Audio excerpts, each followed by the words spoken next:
Hello everyone, I am Mr. Low. Today I want to share with you the AutoCount import plugin. Many customers ask us how to import other systems into AutoCount. For those API programmers, they will directly use the API to transfer data into AutoCount. If it's really API, it's very costly to integrate an API into AutoCount. So I suggest using the Excel method. In this way, through Excel or CSV, we generally recommend using the AutoCount import plugin. Okay, it is usually used by this ERP and WMS systems. Okay, customers using those systems will use this plugin. So DMS is some distribution management system, usually for some branding companies. Okay, branding companies like Coca-Cola, Munches, Aspers, they have their own systems. He must have those distributors or wholesalers use their system to issue invoices to customers. So after issuing invoices, a lot of data needs to be sent back to their respective AutoCount systems, which is very inconvenient. So one method is through Excel or CSV. Besides that, DMS, okay, are ERP clients. ERP clients, especially now with e-invoicing coming up, many ERP companies are foreign companies, not those used in Malaysia. So generally, these invoices, GST, HST, they are not very interested in enhancing their systems. In this situation, it can be done through Auto to handle these tax compliance matters. We use these third-party systems to export it into those CSV or Excel files. Then after processing through this AutoCount import plugin, it is then sent to AutoCount. So this plugin can, I would call it a kind of middleware, in the form of middleware. It processes all that data before sending it to AutoCount. So its advantage is, of course, that all systems are connected. If you have several DMS systems or ERP systems, they are all connected to one system, which is AutoCount, to handle those tax matters. Moreover, this greatly reduces manual work. If you have to enter the data one by one, there's a high chance of errors, inaccuracies, or it taking a long time to import the data back into the AutoCount accounting system. So this also greatly increases your costs. If you have this plugin, basically you just need to export the file from your old system and then import it back into the AutoCount system. The main function of this AutoCount import plugin is that it can do some mapping. Let's say in that system, the column might be called customer number, okay, or account number, but in AutoCount, we call it data code. You can match the different Excel headers to the headers in AutoCount. Okay, you can map and also map different DMS systems. Maybe in DMS 1, it's called account number, and in DMS 2, it's called customer code, but in AutoCount calls it data code. So we can map these different system codes into one code. This is very similar to middleware functionality. Middleware not only maps different columns and fields, but it can also handle, for example, your system A DMS. Its data code is 10,001, okay? But in AutoCount is 300-A001. And then there's a DMSB system, which might use something like A8001. Its data code is different again. It's not just the data code that's different. Then map it back to AutoCount as the same code. Item code as well. Sometimes the item code in DMSA is called maybe A-something, and then in DMSB it's called B-something, and in AutoCount has our own code. So many different fields, we can map them and then import them into AutoCount. This is the concept of middleware. Before importing, we will check once to see if there are any errors. If there are any errors in that field, maybe something is missing. It imports the quantity, okay? Or maybe this data does not exist. And when it is imported, we have already detected that it does not exist. So it will check for those errors. And then you can export to Excel, okay? And check those issues. And after you handle them, import again. Of course, we don't just support those sales invoice functions. We also support other functions like accounts receivable payment, accounts receivable refund, stock functions like stock adjustment, purchase functions, purchase order, purchase return, sales order, quotation. So different modules can be supported, and more than one set of those modules can be imported. You can also save everything in an Excel file as long as the document number and document type in the Excel file are there. For example, we call a sales order SO and an invoice IV. So as long as the document type is mapped, it can be imported. So the next thing is that it can automatically generate some codes for you. If you want it to automatically generate some new data codes or item codes, as long as when importing, it checks and finds that this data code does not exist, it will generate a data code for you based on your new code. It will generate a data code for you. So it can also perform some calculations. If there are some systems where the calculations or algorithms are not consistent, okay, or if you need to calculate some bills, okay, and then import them, we can also do that. Okay. And finally, it supports some transfer functions. Like if you want to transfer from sales order to DOR, sales order to invoice, these transfer functions are also supported.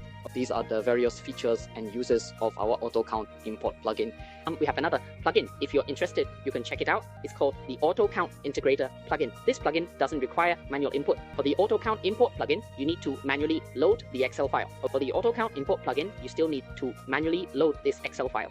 But the AutoCount Integrator plugin, this one is not needed. You can set it every few minutes. It will load its various data into AutoCount. It will load the file into different AutoCount databases based on the file name.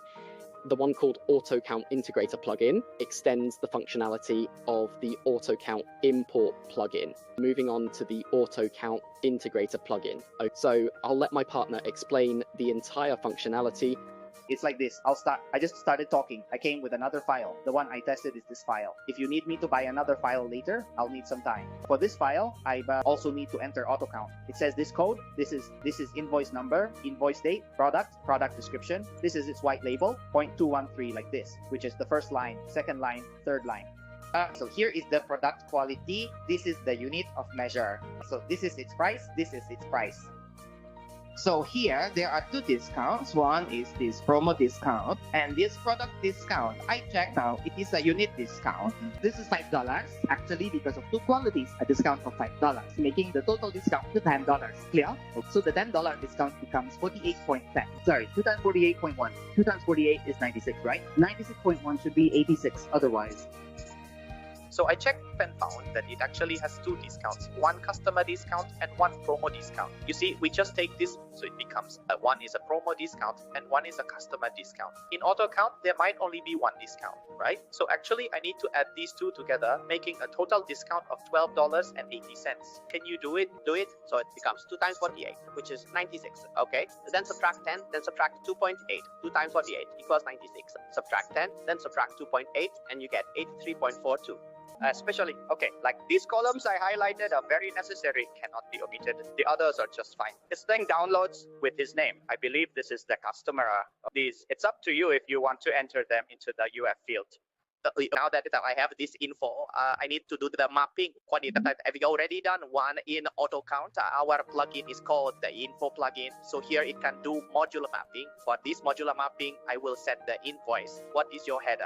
Your customer code. So the customer code is mapped to AutoCount. Cannot. So I create a UF field store. And then I use a formula, which is discount equals customer discount plus promo discount. I make a small setting in the management studio using this formula.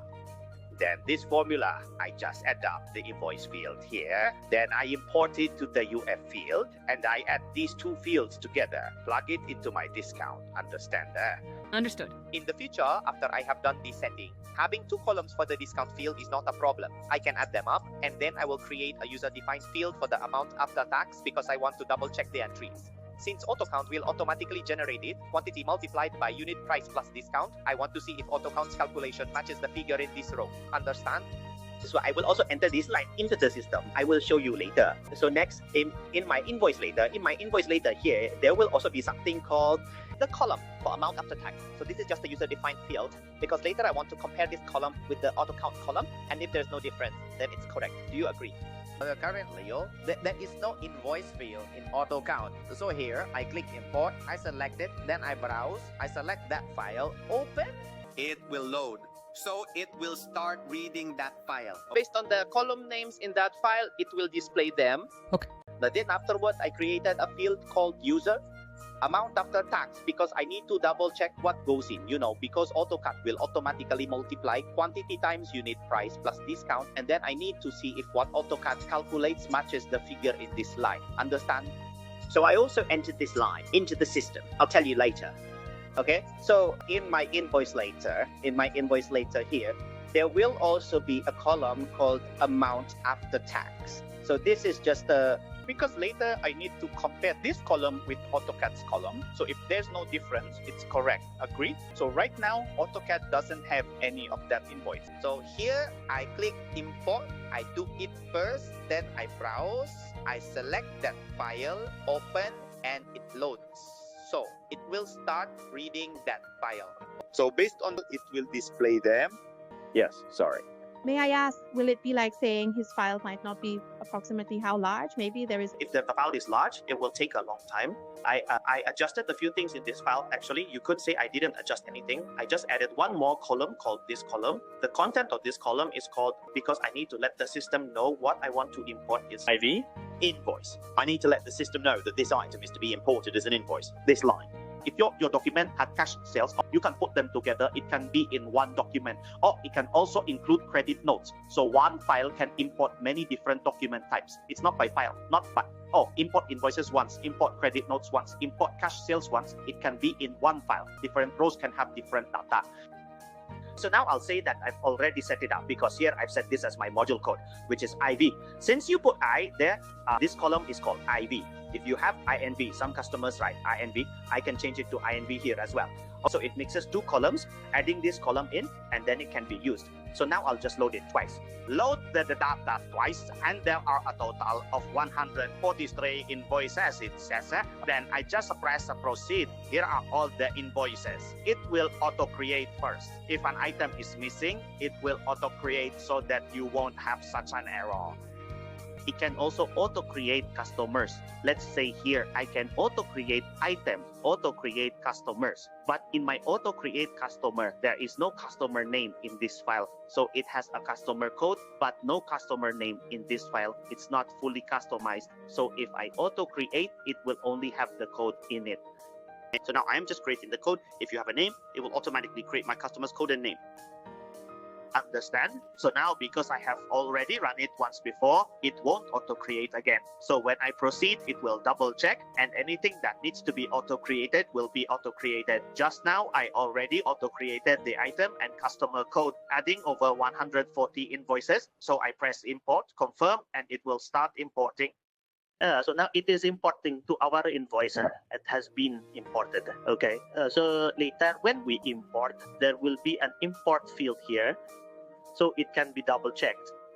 So there are a total of 149 here. Very quickly, it won't take long. So the most important thing is to study what the columns in the file mean, and then we do the mapping based on that file. All right, it's still loading. Let's wait a moment. It has already been imported successfully. In this case, there are two files, right? One is DMS and the other is DKS. In this situation, does he still need to do two settings, save the settings? Over here, he can export that setting, export this mapping, then load mapping. And here he saves this module 10,000. He means one. I mean, our setting now has two formats for invoices, right? Run invoice. What is the first file? Invoice 2, right? So I can't do the second mapping here. This way, what we can do is use a map. Here, I rarely use this. This is for different users. I need to open two users. The first user uses this mapping. Okay, my mapping needs to be done here. But the things are the same. The things are the same. It's just that I buy the user. So you need to create two users. The first user is for DMS import, and the second user is for some other imports. When they log in, it will be based on that user's import setting, you know? So he can do it like this. So you kind of see there's it.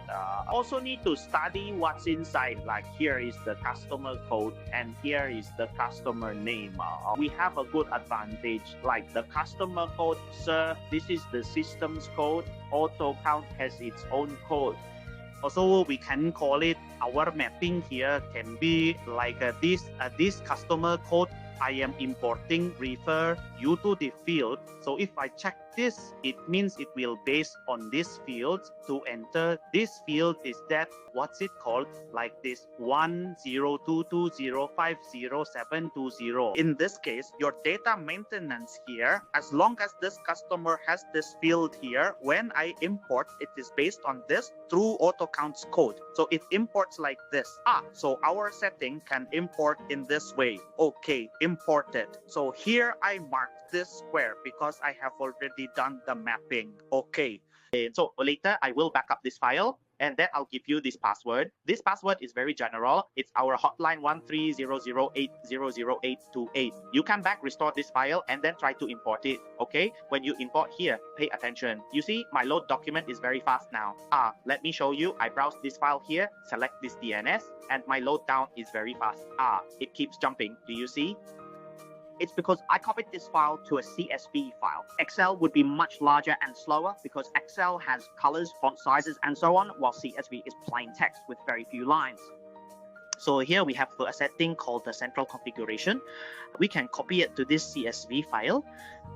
This is my setting to convert it, but I use the pipe character. If you use a comma, it's often wrong because there might be an address in the file, or as mentioned earlier, there might be a comma in the description, which would mess up the whole thing. So here I am using a pipe. If I use a pipe, then you need to change your system's setting. It should be in control here. So in the system here, if you want to use this to make all my things, here is date time, change date time, calendar setting there, additional setting here. So my system's separator subfilenets is to be set to this because by default, if you don't set it, it's wrong. If you copy to pipe but your system's separator isn't pipe, it will read incorrectly. Using pipe has fewer errors while using commas has many errors. By default, CSV uses commas, so if there are commas in the description, it will be wrong. Or say, if some of those figures are larger, like 1200,200, it will be wrong. So I don't use commas. You need to pay attention to this. So if you really want to test another file, later when you test another file, you must change your system to pipe first, and my setting backup for you will definitely be pipe, so you can use it directly. I will try without converting, show you there is a conversion, and then I will save it. Here is saving, then log out. So here, if I browse that file again, you'll find it's very slow. I choose yes, it should load very quickly, and then if you use Excel, its format will be much larger. It will take a very long time because some of my customers have thousands of rows. This 600 rows is considered few. Some have thousands of rows, tens of thousands of rows, so it will be much slower. You see the numbers increase gradually. You have to wait 600 seconds, which is a few minutes. But a complete CSV seems much faster. So this is something to pay attention to. Then we directly set the Google setting to pipe in their system, and it becomes very fast. Okay, I'll give you this file first. Then you try to configure, see the configuration for other things, and the file format. Oh, I'm okay. No need to wait here. Wait a moment. Okay, so if I talk about this mapping thing first, so here you come to this plugin, use this import, you need to use this setting, my programmer mentioned, he made a mistake. But use this import, there is a setting inside this import that 130080088828, 130080088828, you can access this setting. No need to wait for the customer to mention it. Then here I will set it back to autoconvert first. I say, then after that, here is its module mapping. What I want to do now is voice mapping. So this is the talk type. What does this talk type do? That column called talk type. Can it include time? It can. If you have some customers there who already have that type, now we still need to use the type inside it. I'll show you. But because his invoice and credit note are the same types, you cannot increase the price for him.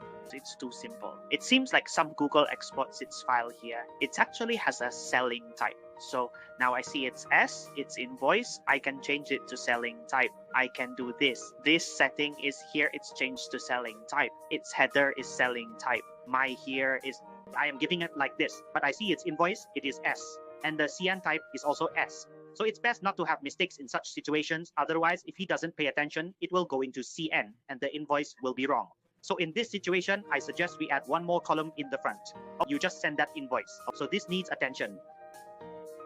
So here I changed it back to, I got to call it IV. And then over here, it turns back into stock type. Okay, just this.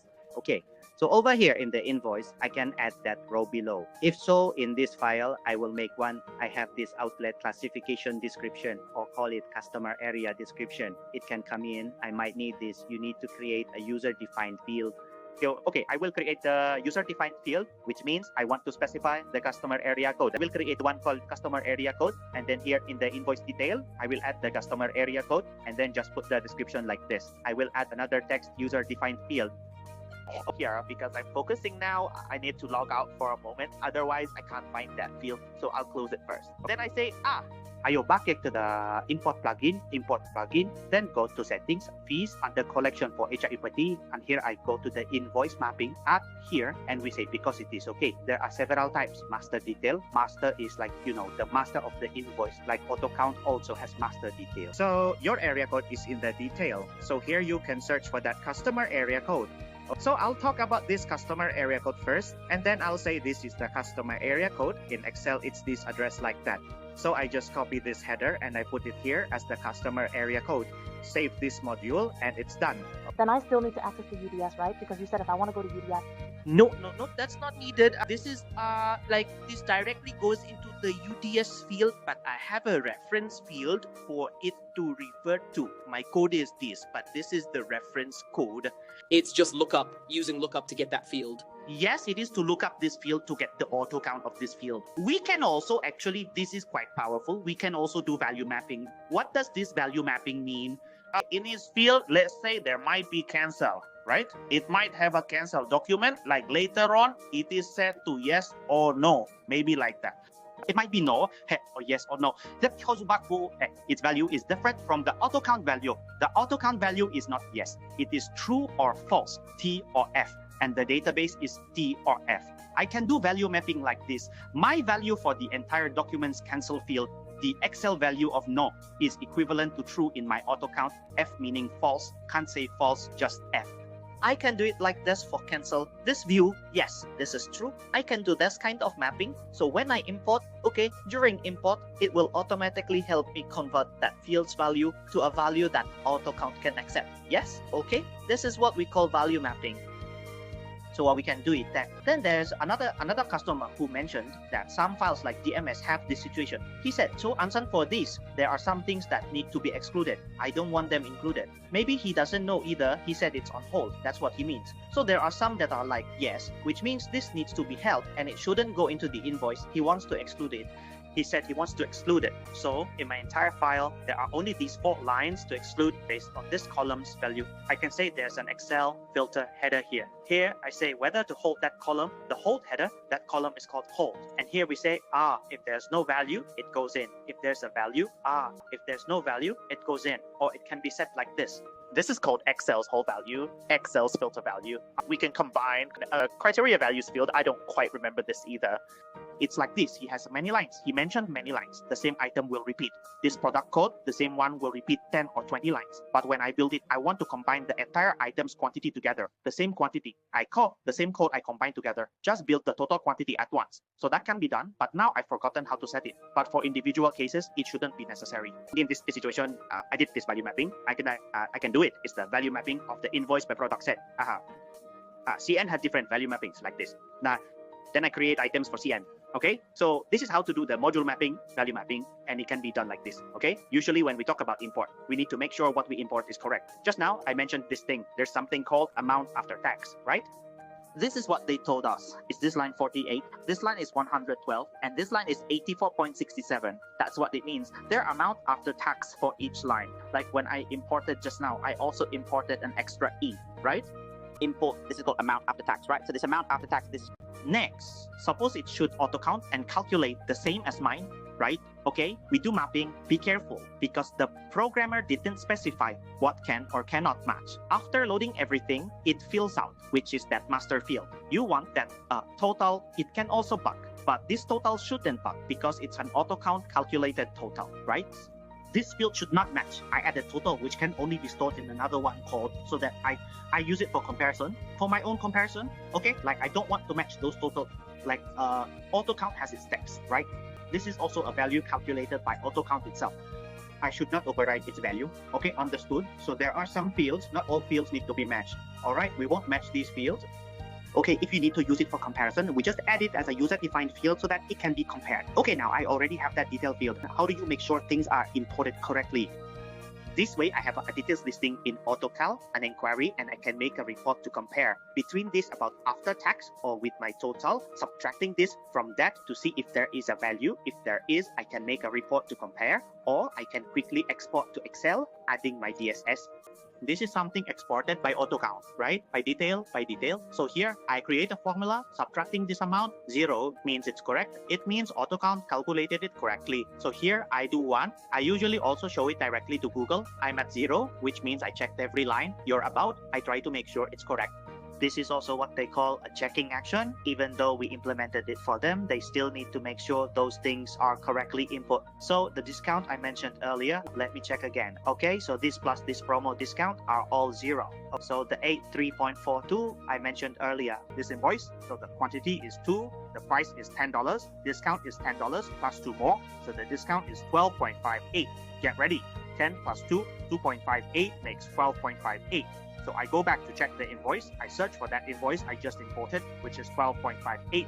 Because I have a 2.58, a promo discount, so it adds up to 12.58, and it follows the rule of 83.42.